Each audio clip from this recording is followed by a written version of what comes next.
Hello everybody, welcome back to the channel. My name is Larry Bodenheimer, and today we're taking a look at something unique. Now, if you've been subscribed to the channel or seen any of my other videos, you know that I always start with the name of the malware itself. However, we can't exactly do that because this malware is so new and so unique. Nobody has assigned a name to it yet. It has 4 detections. It's been out for about 25 minutes. And the only detections we have here are generic variants. We've got Wackapew from NTAVL and Microsoft, and Cryptic Gen from ESET and Rising. Now, to the 4 that have detected it, good job because no one else is, but they're not necessarily giving me anything to work with either. So here's what we have to do for this video. AV companies and cybersecurity experts don't like you attributing the name of the program or what the writer of the malware wants you to name it to the malware itself. They usually come up with their own names. However, as of right now, I have no other option. Now, if AV companies come out with a good variant name for this, I will change the title of this video to match that. But as of right now, we just have to call this ExLauncher. It's too new, and it has no name whatsoever. Now that that's out of the way, this is a 32-bit Trojan. And you'll get this when you look for Counter-Strike 2 hacks or Ark Survival Evolved. I think this was on the ExLauncher website. Don't go looking this up. And Rainbow Six Siege. And this is brand new. So if we take a look on VirusTotal, we do have our 4 detections. There's no point in looking at who doesn't detect it because the only big names I recognize here are Microsoft and ESET. I've never heard of NTAVL, and I've heard of Rising before, but they're not that well known, at least not to me. If we take a look at our tags, we've got portable executable, Bobsoft, checks user input, detects debug environment, and overlay. Now, if we go to details, we have your MD5, your SHA-1, and your SHA-256. This will be in the comments, so you don't have to go typing it on your own. And the creation time, which is always wrong, but we do also have the first submission, last submission, and last analysis dates and times right here. So as you can see, this is universal time. I am unfortunately using this virtual machine in Pacific, but this is less than 30 minutes old at the time of recording this right now. The only name it's been uploaded under is ExLauncher patch.exe, which is what I have. If we go to relations, there's only one contacted IP address, and this looks like a local IP. Matter of fact, who the heck is even detecting that? Let me take a look at that really quick. CRDFs flags that as malicious. Ignore that. If we go to behavior, I don't spend much time on behavior on this channel. You guys know that. However, even if we wanted to, there's nothing here. There's no flag detections in sandboxes. There's no IDS rules. There's not even any Sigma rules. There's 2 MITRE signatures, and that's it. And if we go to community, nobody has seen this yet. I have shared this with some experts in the TPSC Discord server, but that's about it. So if we'll go ahead and minimize this, I'm going to be showing the tools that are going to be used in this video. So we have Process Hacker, which is already set up for us. Wireshark, which I will reset right before we run the malware. Process Monitor, which, you know what, that already has 6.2 million events. I'm going to go ahead and just reopen that so it doesn't run out of memory or take an absurd amount of time to prepare each time I want to look at something new. And Zooey. But you may have also noticed something new on the taskbar. We have debloat. So this is actually a guest tool. This has not been seen on the channel before, and this was sent over by Ryaver on the TPSC Discord, and the reason I had to use this is because originally, the size of the malware itself is just large enough to where you can't upload it to VirusTotal. So if we try to drag this itself without debloating it, so let's go back to the home page and just try to drag it over. Max file size exceeded 650 megabytes. If we go to properties for this, it's 654 megabytes. So they've bloated it just enough to where it can't be uploaded to VirusTotal. Now, if we go to digital signatures on this, we do have one signature, and it does take quite a bit of time to load because it's such a large file. We've got RTools Technology Inc. It's a SHA-1 algorithm, and the timestamp was a week ago. If we go to details, this is an invalid signature. But apparently the email is office@r-tt.com. Don't go emailing any of these people. And if we go view certificate, the digital signature of the object could not be verified. I just wanted to look at that one first because it does actually assign a different certificate during the debloat process, so we couldn't look at it here. But if we take a look, we do have this. If I go to properties, we do have this condensed to 13.8 megabytes. And the digital signature, there is none. So that's fine enough. Let's go ahead and go back to the file. Okay, get out of my way. Because I do want to know if anything new is discovered or if any new AV companies are picking up on this by the end of this video. So far, it has not been reanalyzed, so what we'll probably do is I'll probably reanalyze it towards the end of the video and see if anyone else is picking up on this. And we'll also see if this has persistence, because I did not check that during testing, but what I got from testing is I very highly doubt it. But that's going to be it for the tools. We can go ahead and close debloat. We've already used it to debloat the file. We don't need it again. I did just want to show that this was used for that video.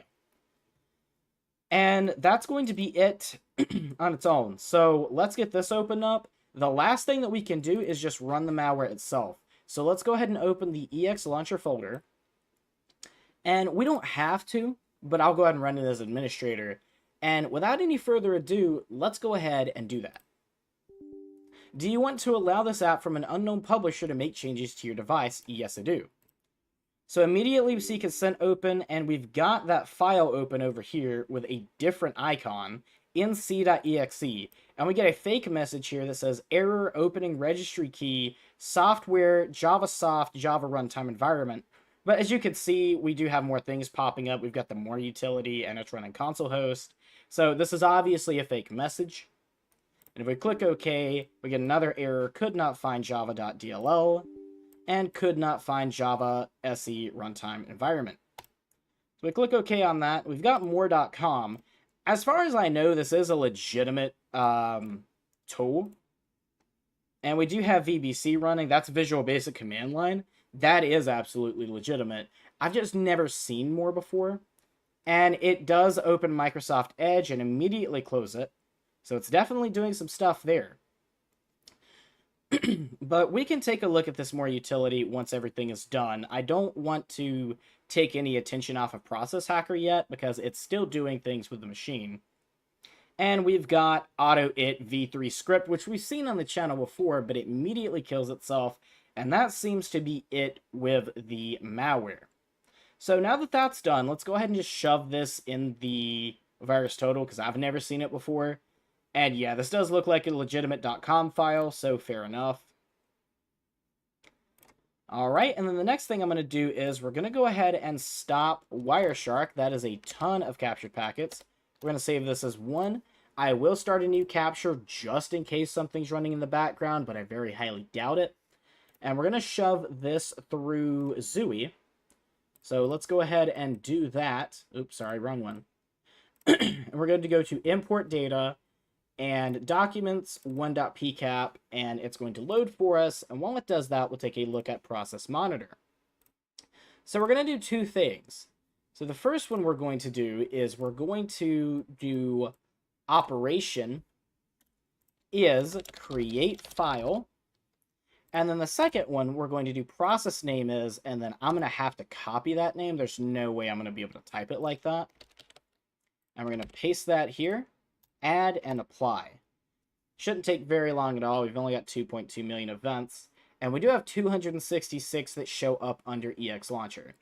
Let's go ahead and close this really quick. I will put this in full screen. It did delete its prefetch, which is unfortunate. Oh, I'm expanding the wrong one.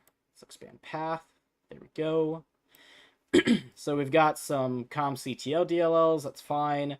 I'm just looking for anything that immediately sticks out. But I will pay a little more attention than usual, just simply because there's not nearly as many events as there usually is. And remember, it did open things like more.com. So I will be analyzing that next, just to see if it created anything suspicious.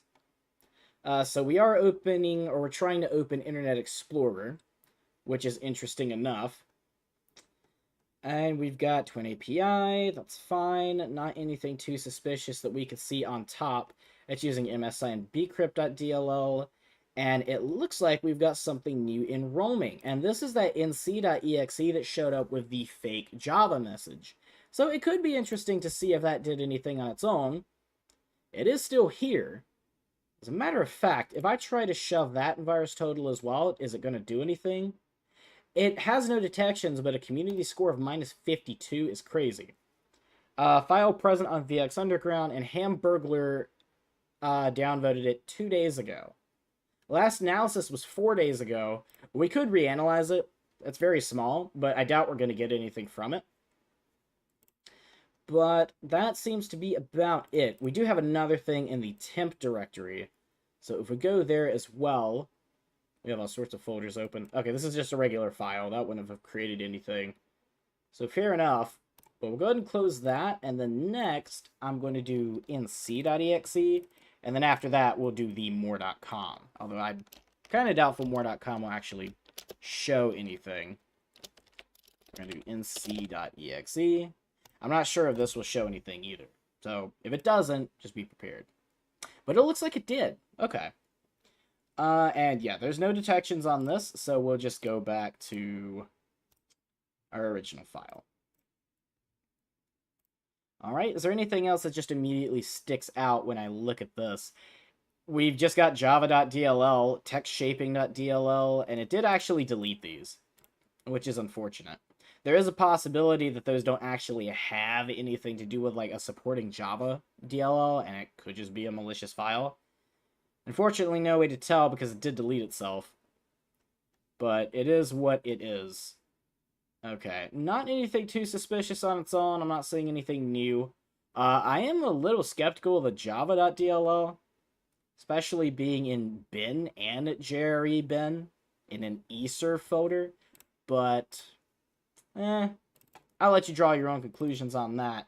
And then we're going to do more.com, which I'm fairly certain won't pull anything up, but can't say I'm not thorough. And it did. Look at that. Okay. We got conhost.exe, that's console host.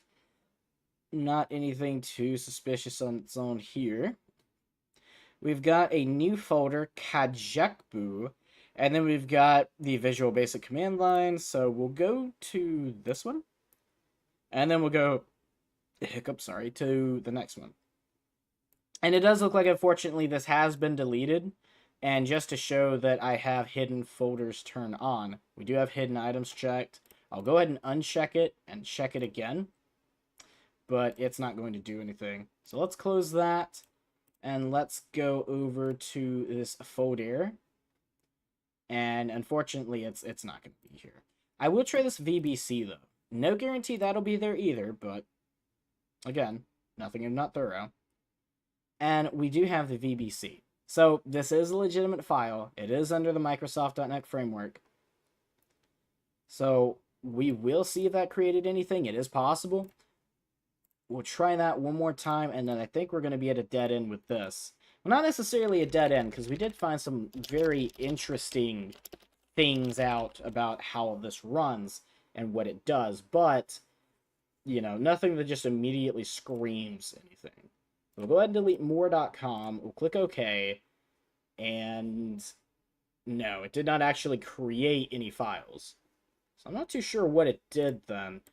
I've got a feeling if I remove this operation, it's going to give like 9 billion events, but didn't actually seem to do anything. Oh, because I have .com.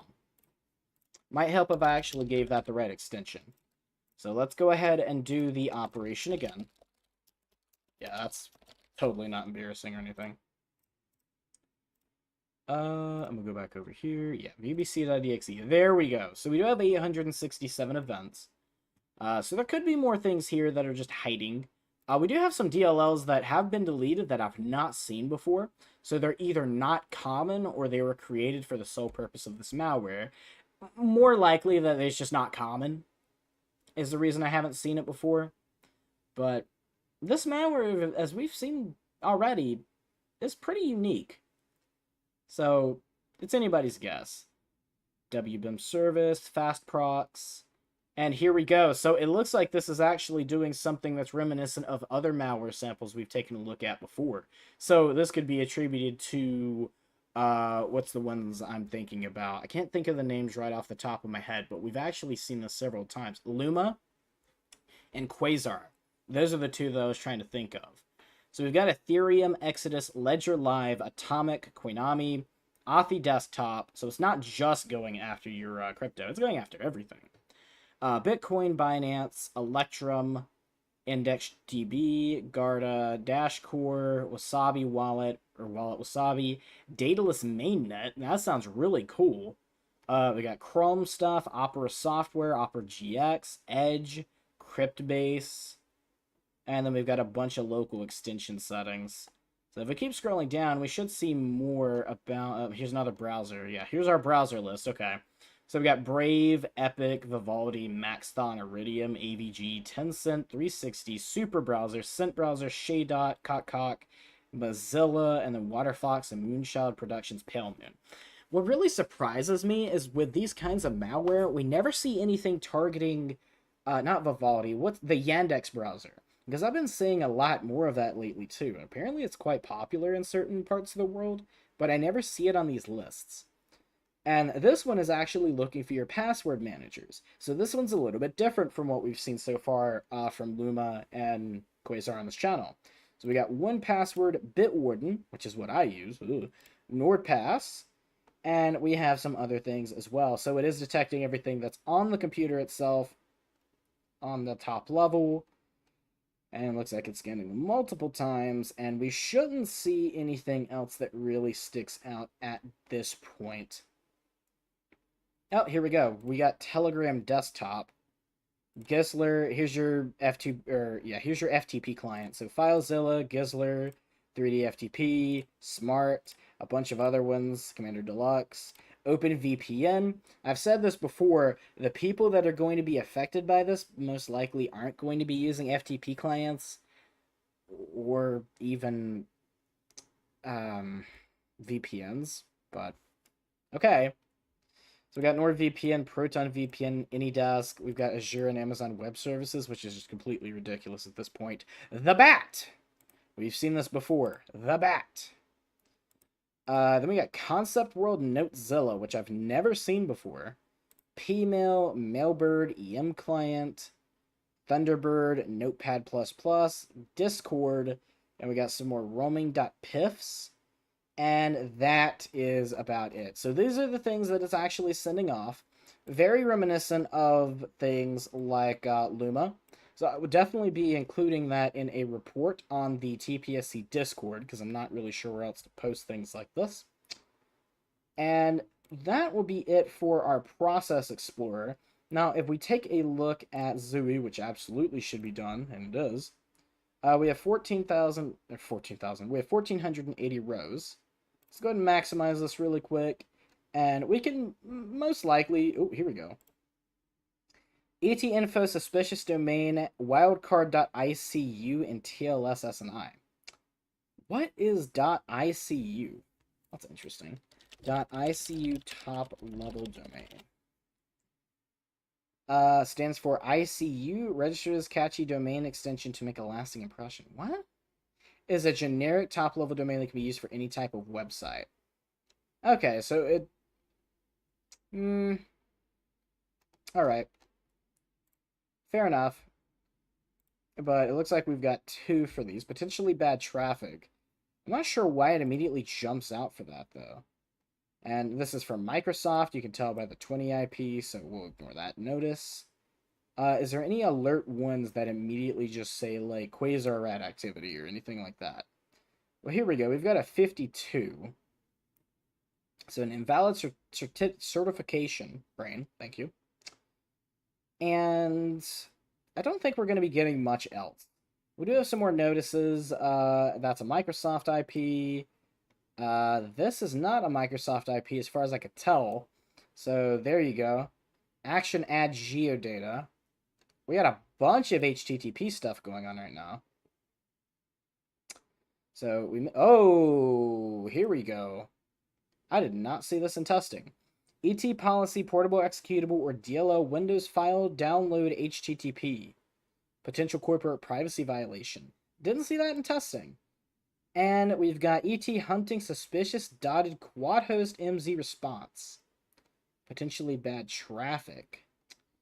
Very interesting indeed. I'm going to ignore the notices because there's just going to be more invalid certifications. We can take a look at this, but I already know it's outplay wrong direction. Yeah. Doesn't mean anything to us. So I will actually go back and look at this in Wireshark. Once we're done looking here, which we are, I'm going to stop this, save it as 2, just to make sure that it's not doing anything in the background. 99.9999% sure that it's not, but again, thorough. Let's go ahead and file, open, and 1.pcap. And we're going to take a look at anything with HTTP protocol. 183 packets. Okay, I thought I said 82,000. I was like, yeah, I don't know about all that, Chief. So it looks like we are trying to pull some things from Microsoft. So if we go to this, we're going to download windowsupdate.com. Okay, this may just be a Windows Update thing, so possibly a false alarm. Okay. And we've got some certificate authorities. CA cert code signing root. Interesting. Okay, nothing too suspicious. Oh, that's a lot. I think these are fine. I don't think there's anything too suspicious here. Definitely not anything that immediately makes me go out and just, you know, click. But, it was worth taking a look at. And we have 841 rows here. My god, that's a lot of fin, one fin with wrong sequence. Doesn't really matter. Not gonna affect us in any way. Why are you expanded? Hello? Okay, I don't know why some of these have been pre-expanded for me. Congratulations, you have been pre-approved for looking at Alert 3. Just to make sure this isn't on the certification failed. I think that's the last 52 IP that we saw earlier, but even if it's not, it's a similar one, so maybe something to keep in mind. We've got some DHCP activity, and that's about it. Alright then, fair enough. And I guess the last thing that we're going to do at this point is we're going to restart the virtual machine and see if this holds any persistence. At this point, I'm kind of willing to bet money that it's not. Well, here's the thing. Because Quasar and Luma, 99.99% of the time are like unedited. They just put their own like special names on it when they buy it off of like dark web marketplaces. And they don't actually add any functionality to it. This being kind of a unique malware sample, it's possible that it has persistence and runs those checks on startup. But I wouldn't hold my breath. Is there anything I'm missing? We did Zooey, we did Process Explorer, Wireshark, Process Hacker. We're good on that. Let's go ahead and restart the virtual machine. And while this restarts, I'll go ahead and let you know, if you've noticed me stuttering a little more than usual, I have been awake for 43 hours. Why have I been awake for 43 hours? I don't know. I just can't sleep.